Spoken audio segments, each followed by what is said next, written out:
Chhatrapati Shivaji Maharaj terminus local सुरू व्हावी ही माझीच नाही तर संपूर्ण दिवा शहराच्या माता बहिणी आहेत, वडीलधारे असतील, प्रवासी बांधव सर्वांची मागणी आहे, वर्षानुवर्षाची मागणी आहे। यासाठी मी स्वाक्षरी मोहीम घेतलेली आहे, मोर्चाही काढला होता। त्यानंतर आपण 7 दिवस आमरण उपोषण केलं। आमरण उपोषण केल्यानंतर DRM साहेबांच्या ऑफिसला मीटिंग झाली। तिथे त्यांनी सांगितलं की बाबा आता शक्य नाही, पण फेब्रुवारी किंवा जूनपर्यंत आम्ही चालू करतो। पण त्यांनी अजून काही लोक चालू केली नाही। तरी आम्ही गेल्या डिसेंबर महिन्यामध्ये ढोल बजाव आंदोलन केलं होतं दिवा शहरामध्ये, कारण कुठेतरी झोपलेल्या रेल्वे प्रशासनास जाग येईल, परंतु या रेल्वे प्रशासनास, या मुर्दा रेल्वे प्रशासनास जाग येत नाही आहे। 9 जून रोजी ज्यावेळेस इथे मुंब्रा येथे जी दुर्घटना घडली त्या ठिकाणी अनेकांचे जीव गेले, परंतु ते जीव गेले ते एका जागी गेल्यामुळे ते सर्वत्र न्यूज फ्लॅश झाली आणि सर्व नेते मंडळी असलेल्या सर्व एकदम जागे झाले आणि मग तिथे सर्व आले बघायची भूमिका घ्यायला, फोटो काढायला, फोटो सेक्शन करायला। अरे पण तुम्ही तिथे आला, तुमचे आभार। पण लक्षात घ्या की ज्या ठिकाणी घटना घडली तिथे एका जागेवरती खूप जण मृत्यू पडले म्हणून, पण याच रेल्वे अपघातामध्ये रोज ज्या माता भगिनी प्रवास करतात ह्या रोज लटकून जातात, कोणी ना कोणी रोज 1-2 जण मरण पावतात। मग याकडे दुर्लक्ष का? किती वर्षानंतर ही मागणी, किती वर्षापूर्वीची मागणी आहे, याकडे कोणी का प्रशासन लक्ष देत नाही? बरं कुठला राजकीय पॉलिटिकल कोणी यावर काही बोलायला तयार नाही। अरे पण रेल्वे प्रशासनाचं हे जे आंदोलन चालू आहे हे याच्यासाठी चालू आहे की रेल्वे प्रशासन आणि जे कोणी मंत्री असतील, कोणी असतील, त्यांनी एक ठोस भूमिका घ्या ना बाबा। जनतेला सांगा तुम्ही की दिव्याची या मायबाप जनतेला काय पाप केलंय हे तर जनतेला कळायला पाहिजे।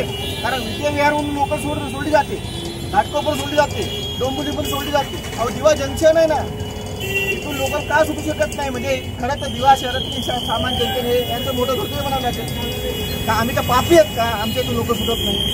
याचा विचार या राजकीय पॉलिटिकल लोकांनी सर्वांनी केला पाहिजे। आम्ही या आंदोलनामध्ये सर्व पक्षांना इन्व्हॉल्व यायला सांगितलं आहे।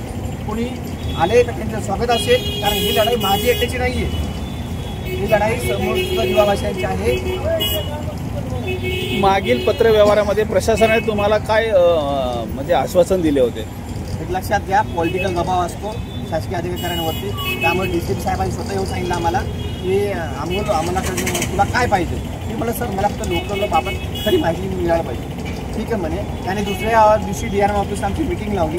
मीटिंगमध्ये ते सांगितलं की बाबा आता शक्य नाही, पण फेब्रुवारी किंवा जूनपर्यंत चालू होईल। काही इलेक्शन फंड आहे, नगरसेवक निवडणुकीचा, कुठल्या निवडणुकीचा, त्या आता तुम्ही बघत असाल याच्या अगोदरही निवडणूक आली, लोकसभा आली, जाहीर केलं की लोकल मी चालू करणार, विधानसभा आली, सगळ्या पक्षांचा एकच मुद्दा। अरे मग आता कुठं तुमच्या पोटामध्ये गोळा उठलाय? या ना इथं तुमच्यातील पक्षामध्ये प्रत्येक रणरागिणी असतील, माता बहिणी घेत ना, त्यांना या म्हणा, तुमच्या कार्यकर्ते सर्वांनी या इथे बसा उपोषणला सगळ्यांनी।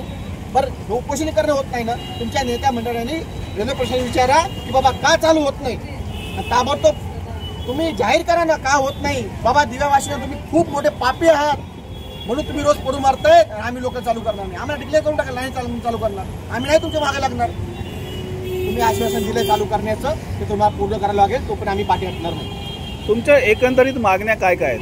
आमच्या एकंदरीत मागण्या आहेत माझ्या आणि समज दिवा ते छत्रपती शिवाजी महाराज लोकल चालू झाली पाहिजे, इथून गर्दी कमी करण्यासाठी दिवा ते पनवेल ही लोकल चालू झाली पाहिजे, आणि दिवा जंक्शन आहे, जंक्शन असले इथे फास्ट लोकल सर्वचे सर्व थांबले पाहिजे।